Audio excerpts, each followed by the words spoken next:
asalaamaaleykum mbokk yi asalaamaaleykum ginnaaw bu ñu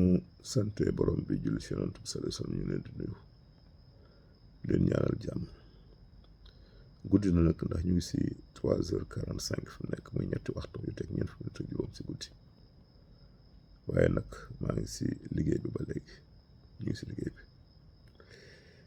mais di tax ma leen di leeralal pour dalal seen xel si ndam lu rëy lii incha allah bi na am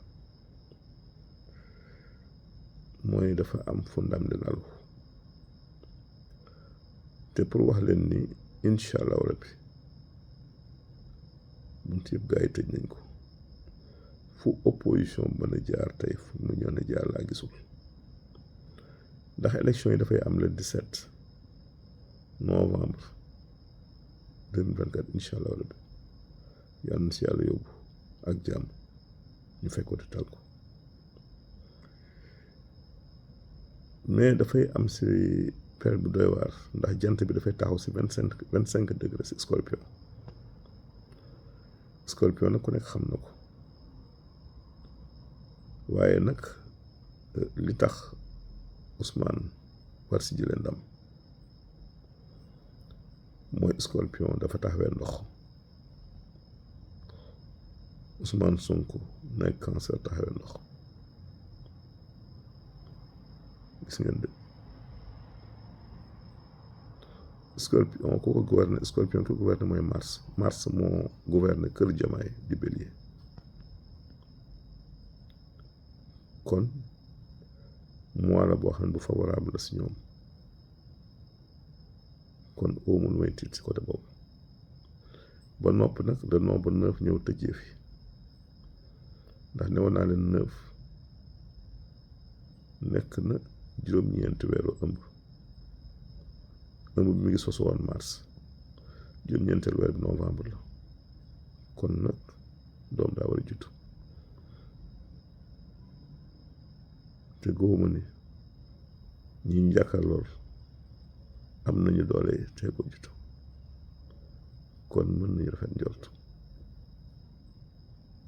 ba noppi nag gis ngeen bu ngeen gisee mbooloo mi topp Ousmane du neen Ousmane turam dafa aju si ñett muy Ousmane Sonko boo ko addadee dafa lay jox 1037 nekk ñetti turu yàlla lu muy boole muy allahu xayru xayum fataahu ak razaaxu ñett yooyu boo leen addadee calculé moo lay jox 1037 allahu xayru xayum mooy le vivant mooy ki nga xam ni tey mën naa ko si wax si tënk ni lu waaye nekk moo la ko teg mooy ki matal lépp mooy yëkkati mooy dundal mooy le vivant fataaxu mooy kiy ubbi razaaxu mooy kiy wërsëgal ñetti yooyu la Ousmane boole kon ku ko bëgg a xeex mën ngaa sonn ku bëgg a téye mbooloo mën ngaa sonn ku bëgg a xañ wërsëg mën ngaa sonn lii laa doon leeral pour dalal seen xel wax leen ni incha allah rabbi ndam dana am le 17 incha allah te ndam lu leer nañu lay doon yal na yàlla dolli wér dolli jàmm dolli naataange si réew mi li ma leen di fàttali nag mooy ñaan gi rek ayatul kursi yu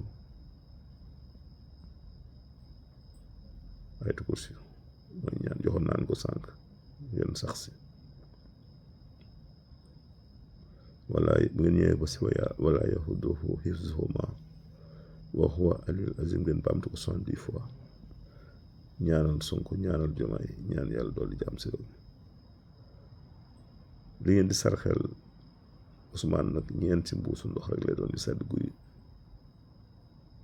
jërëjëf